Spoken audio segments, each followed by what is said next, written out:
Hello friends, welcome back to another video. Thank you so much for being here today. Today I will be sharing with you some tips and advice for beginner coloring artists.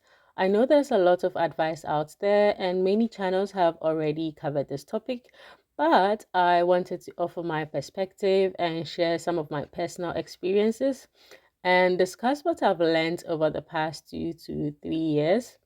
And since we are all different and we have different areas we want to improve, I think some advice may resonate with you more.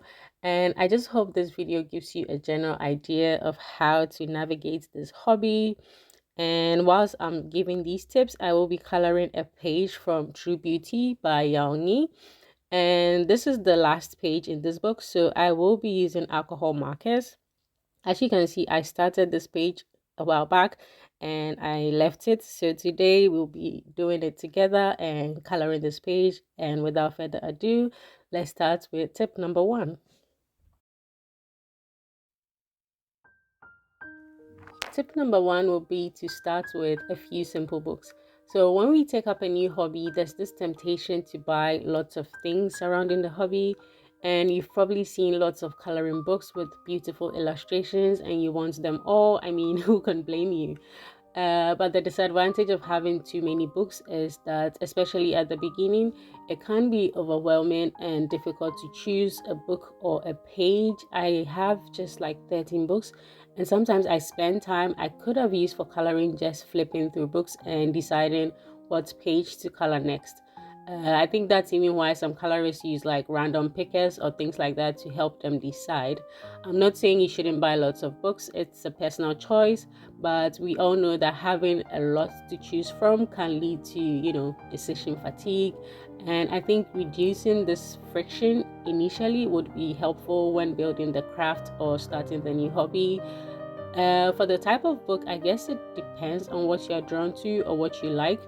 Nowadays, there are a lot of bold and easy coloring books on different subjects.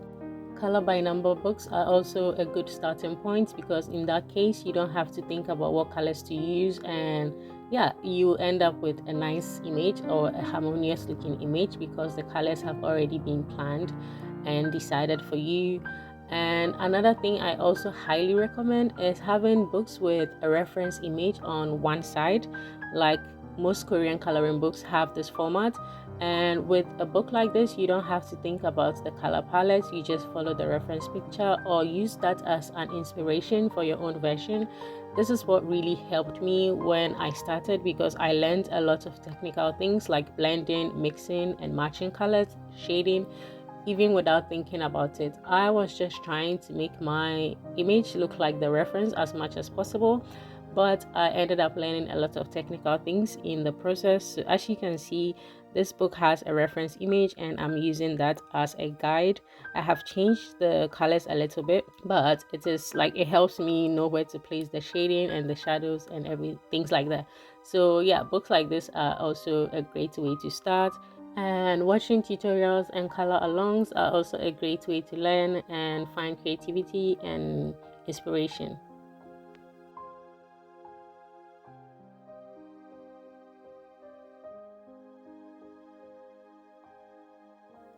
Tip number 2 would be to ease into different art supplies. There are many types of art supplies, but I think what most people tend to use or start with are colored pencils. Colored pencils are a great starting point, but using them for long periods of time can be tiring and may cause pain in the wrists and the arms. They can also be time consuming. So alcohol markers, paints, or even pastels are good alternatives. Nowadays, there are lots of single-sided books, so using mediums that bleed onto the next page may not be a problem. But for double-sided books, art mediums that do not bleed onto the next page, like colored pencils or acrylic paints or watercolors used in a controlled manner, are also great options. And when buying art supplies, choose the one that suits your needs at the moment and then branch out and experiment with other supplies as time goes on. People create stunning images with just pencils or graphite or pens, so it doesn't have to be anything complicated, at least in the beginning. just something to get you started. I use Prismacolor pencils like 99% of the time, so I can recommend that, and they are amazing. But I also know there are other great brands out there, so you can do your research or buy like smaller sets of pencils or paints, like the 12 or 24 set, to test them out, and then if you like them, you can invest in a much larger set.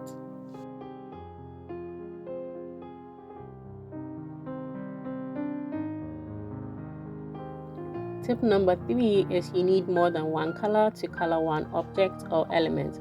Now we are going to talk about a few technical coloring tips. First is you need more than one color to color one object. So these can be shades of the same color or colors close to each other on the color wheel, or even complementary colors. And using more than one color will transform a flat picture into one with more depth and dimension. So for example, if you are coloring like a banana, which is yellow when it's ripe, there will be parts that may be brown or greenish or even whitish. And another example is when you are coloring clothes or fabric. The dress or shirts can be a plain color like red or white, but there will be folds in the fabric, and these folded parts will look darker than the other parts that will look lighter. So for example, in this image, the guy's jacket is gray, but there are different shades of gray. And even for the hair is brown, but I am using darker brown markers and lighter brown markers.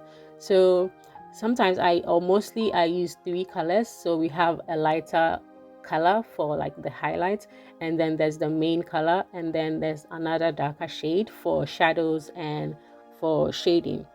So doing this type of mixing of colors and shading and leaving some other portions lighter would create like some form of dimension, make the page nicer and stand out more as a completed page.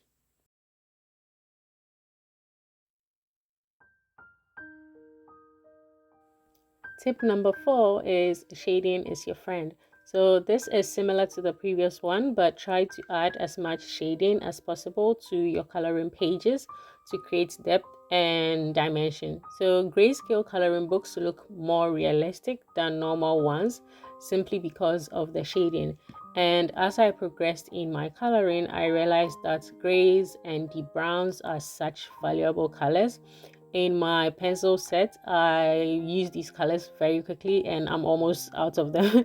So yeah, I don't necessarily choose darker palettes, but shading is used even for lighter color palettes. So for example, when you're coloring brightly colored flowers, you might need to shade areas where the petals meet or where one flower is behind another, because those areas are hidden and are not exposed to the sun.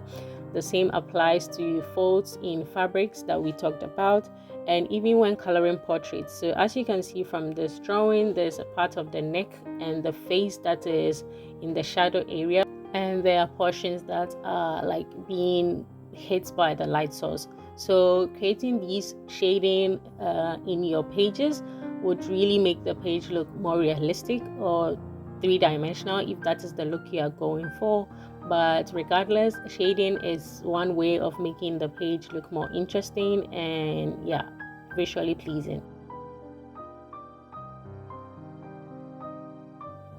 Number 5 is your favorite color might not be your favorite coloring color. So what I mean by this is my favorite color is pink. I have a lot of pink items, and yes, I use pinks in my pages quite a lot. But if I had to save just a few colors, I don't think pink will make the cut, because certain colors are more useful or maybe more useful for your artistic style than others. And you can also get some colors by mixing or blending others. So these secondary colors might not be so important, artistically speaking, if that's the word. And some colors are also more common, or we tend to use those colors more than others. And I recently did a page about flags, and I realized that the most common country flags are red and blue and white, and pinks and purples were very rare.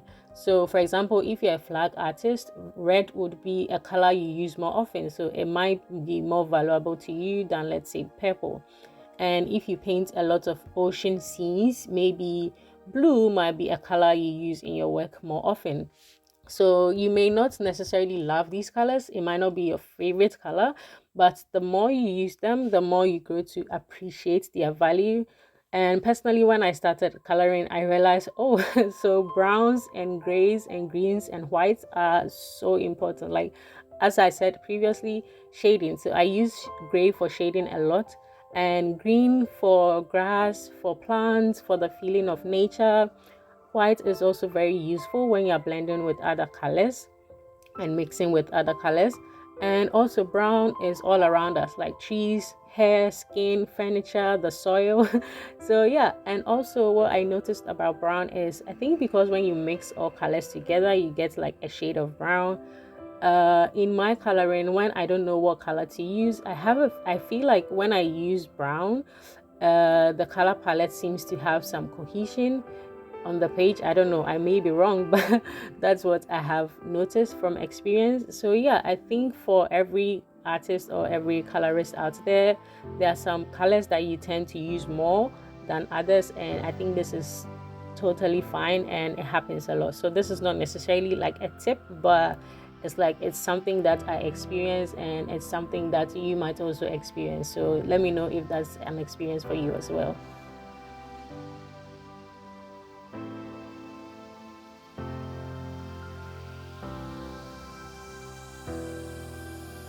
Tip number 6 is to not stress over backgrounds. We all see completed pages of colorists with stunning backgrounds, and it's normal to want to do something epic with the background.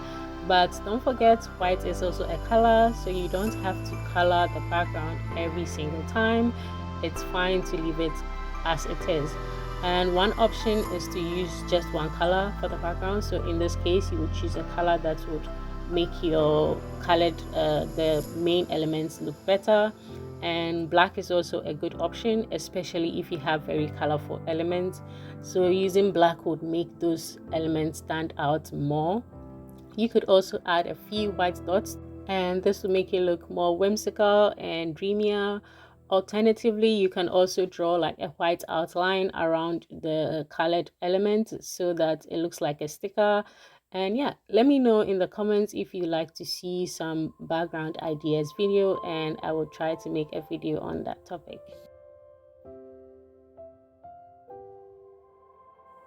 And finally, number 7 is to practice and enjoy coloring your pages as much as possible.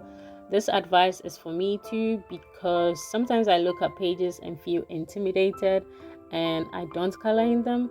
But if you do it anyway, you realize it wasn't so hard after all, and you can only improve by putting in the hours. So this reminds me of something I read in a book, and I'm sure you've also heard of it before, where a professor divided his class into two groups, grading one group based on the quantity of pictures they took, and the other group for the quality of pictures they took for their photography class.